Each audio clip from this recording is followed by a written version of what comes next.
okay. Hey, Dan, right here. Chrissy, you made it over, bud.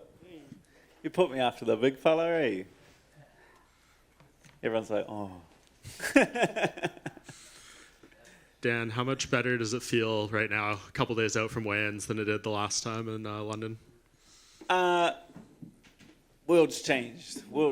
So it's not like anything. It's not the weight or anything like that. It's just everything's changed. Going over there, I travelled to London by myself, and now with 40, 50 guys standing outside. So it's a whole different playing field. Does it feel like, what's the difference in the mentality there when you have so many people you're close to? I'm sure the comfort level is just worlds apart, right? Yeah, it's not like they just showed up at the end. These are guys that we've been grinding in the gym with day in, day out for the last, I haven't had a day off for 2.5 months. So it's like, these are guys I've been with the whole time. So we've just taken whatever was there, and it's not like I feel like I've gone away. All of these guys that have been there the whole time have come over with me, and you can so it's just business as usual. The energy that we've been feeling for the last few months, we've carried over to New York. And the last couple of years, as you kind of alluded to, being a bit of a crapshoot, with just everything that's going on. So do you come in here just like dismissing everything that's happened, in the recent fights, and just say, this is going to be my proper version of myself going into this fight? Definitely don't dismiss any of that. I definitely feel like I learnt from all of those things. I've said it before. These are not mistakes that, these are holes in my game that have been there the whole time, but they've been covered up by incredible coaching and incredible preparation, being surrounded by the best team in the world. So when you take that away, these are like flaws in my game that were shown. So now to have processed those kind of things, fixed those holes, improve myself as a fighter and a martial artist, and then to reintroduce incredible coaching, to reintroduce phenomenal preparation back into it, and I feel so much better as a fighter because of those challenging circumstances. Do you feel like the matchup with Claudio is kind of a good test to see how far you've come as far as some of those holes that you feel like have been fixed a bit? 1,000%. I feel like this is the perfect fight. This is the right fight. After a couple of losses, questions start to get asked by people. Does he belong here? Does he belong there? So I'm happy to answer them. This is a young, hungry kid on a good streak, a lot of finishes. This is a good test to prove where I belong in the division, to prove that, I stand my ground. These are the guys I should be competing against. So I'm more than happy to take on Claudio.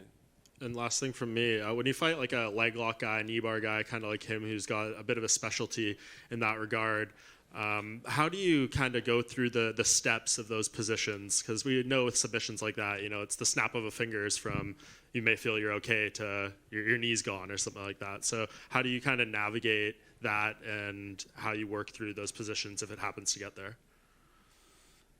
Yeah, that all comes down to preparation. That all comes down to the training and preparing for those things. Those are positions that I've obviously run through in the gym a few times and repeatedly.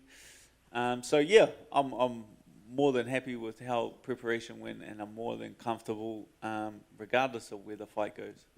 Dan, over. Claudio was in here earlier, and he said that given that he's had all the success with the knee bars recently, that this is the point in his career that he might have to change some stuff up because now people are expecting it and they'll look for it. So have you prepared for maybe him coming out differently in this fight at all, knowing that he knows that what's coming? It's like a weird talk. He knows that, that, I know that, we know.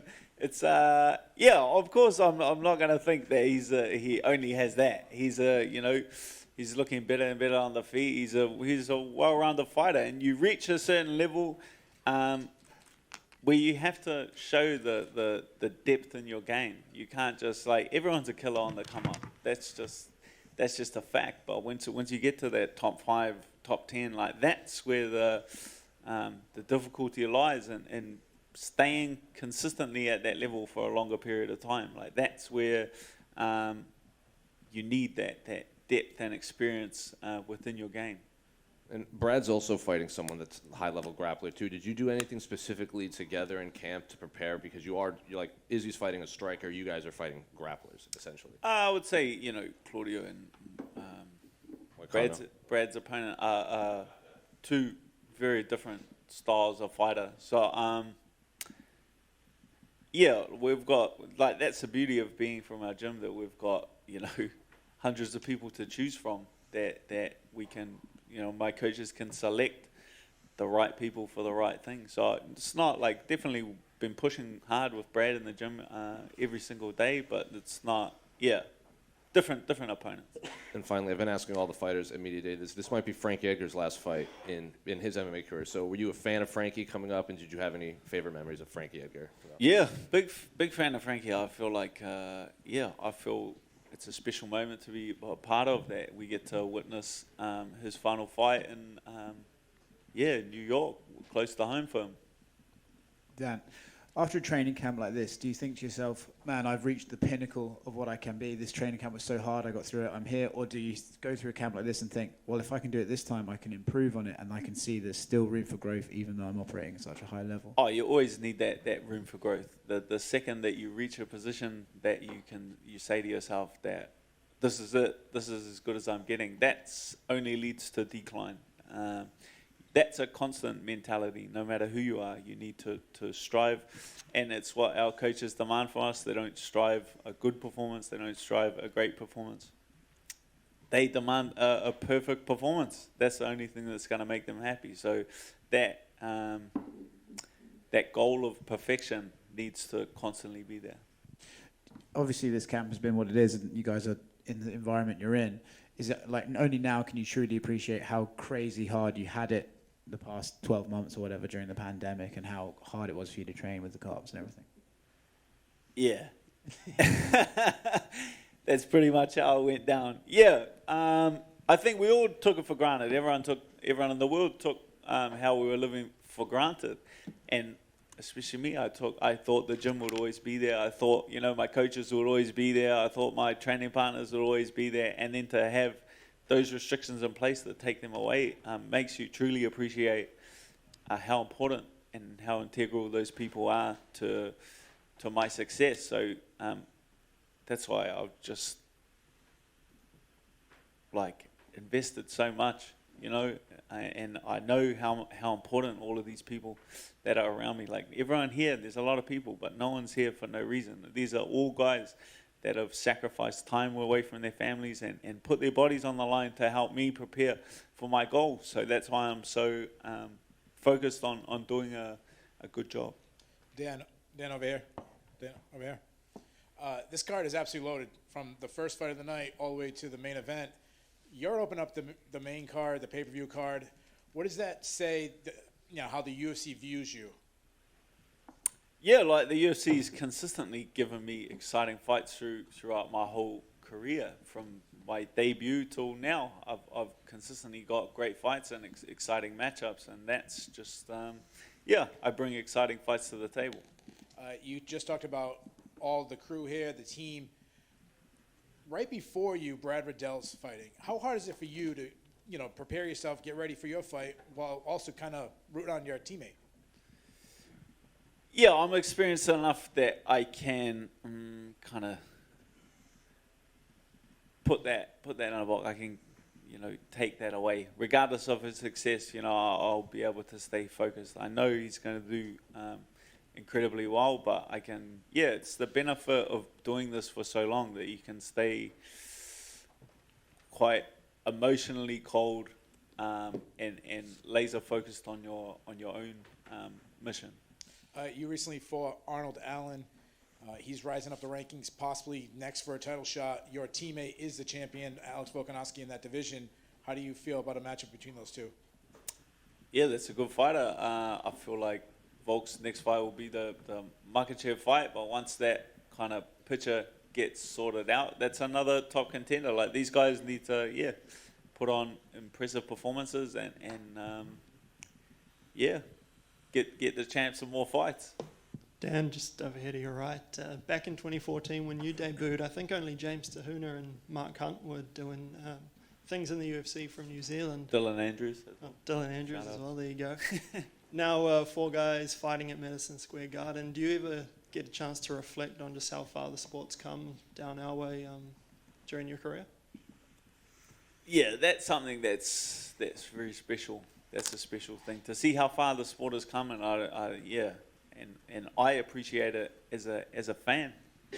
You know, when I first started following the sport, there was no one, you know, from New Zealand competing in the UFC. So when I first started seeing it, James DeHuna got a UFC contract, Mark Hunt got a UFC contract, that kind of flicked the switch in me that, oh man, it is possible.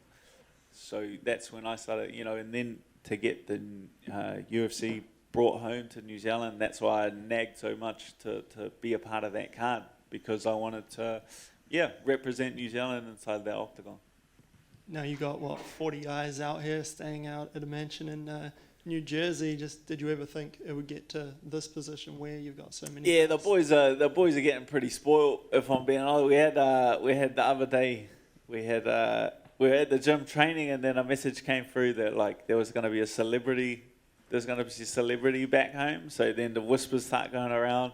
The boys start buzzing. We're going, who's it going to be? Who's it coming? Oh, I think it's going to be Drake. I think Drake's going to come. Oh, no, I think it's going to be 50 Cent. I think 50 Cent. One of the boys reckons, The Rock's going to come cook us pancakes. I reckon it's going to be The Rock cook us pancakes. Mariah Carey's coming. Like, the boys are getting steamed up. Anyway, they go, you guys hang back, and then like Israel will come in and meet the celebrity, and you guys will stay back. We get there, the boys go rolling in. Frankie gets to the front and goes, "Where's the celebrity?" We look, and there's that bloke standing there with the picture. I saw the Instagram going up, and he I can't remember his name. He did like the art. I walk in behind him and go, "It's just a picture." I was like, where is it? But I was thinking, later that night, how spoiled are the boys that we thought The Rock was going to come in and cook us breakfast. That's how spoiled we are, you know. We're doing well. We're doing well. Mansion life's good. Hey, Dan, over here. Just to piggyback on that, how big is teamwork in this camp over here? Yeah. I was searching. Nice jacket, by the way, man. Looks toasty. I'm going hunting. Yeah. So how big is teamwork? Because, you know, your last fight, you kind of went on, not on your own, but you talked and said you were doing your own thing, kind of going against the advice of your coaches. So how's it feel now? Do you feel like everyone's in sync, and do you feel like you're in sync with everyone else? Oh, I definitely feel like everyone's in sync. This camp, I'm sure Israel's spoken about it. We reached a new level, and that can only come by being in it together and all pushing each other in that same direction. That's pretty much all I had, man. Jackson. Yeah. Dan, back center here. Right here. Gotcha. How relieving does it feel to not have to cut that extra 10 pounds to go down to featherweight anymore? I must be a bit mad because I can convince my body, my mind is so much stronger than like my body. I can convince it that something's easy if I if I do the right thing. So if you ask me, if you put me on a lie detector, like at the time, how do you feel? I will tell you I feel the best in the world. You know what I mean? When it comes this close to the fight, it's such a mental game, and you need that such strong mental fortitude that you can just blindly have it. So this close to a fight, I could be walking down the street and get hit by a car and break my arm. I'm still gonna tell you that I feel incredible, but I actually do feel incredible this time. But just mind over matter. Everything you can convince yourself, anything's easy. Thanks, Dan. Right here, Dan. How you doing? Stan the Man from Menace and the Man. Did you do anything different to prepare for this fight? You know, the last 2 fights didn't go your way, and now you have a specialist. Did you adjust your training at all?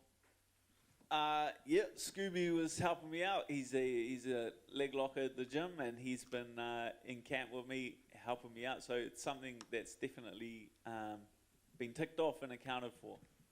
Okay. And now I heard you mention before that Volkanovski's probably going to be fighting Islam next. Most likely you've shared the ring with Islam. You got ready for a fight versus Islam, and you've also spent a lot of time training with Volkanovski. what could you give us maybe that you've seen from Volkanovski that might give him, you know, the ability to overcome Islam? Yeah, that's a hard man to hold on the deck. Like, he's a very, very stocky young man, and yeah, I don't see him getting held down. That's just one thing. I've never seen it, and I don't anticipate it happening. So I essentially think it's going to be a striking fight. So everyone can decide how they think that one's going to play out. And then even this card is kind of loaded with a lot of people that have kind of cross-trained with the Hickman brothers a little bit. So I asked Whaley it. I like to stir the pot a little bit between the brothers. Which one's your favorite, Franco or George? My favorite Hickman brother, I'm leaving, brother. I'm leaving. Gun to your head, you got to choose. I'll take the bullet. Thank you.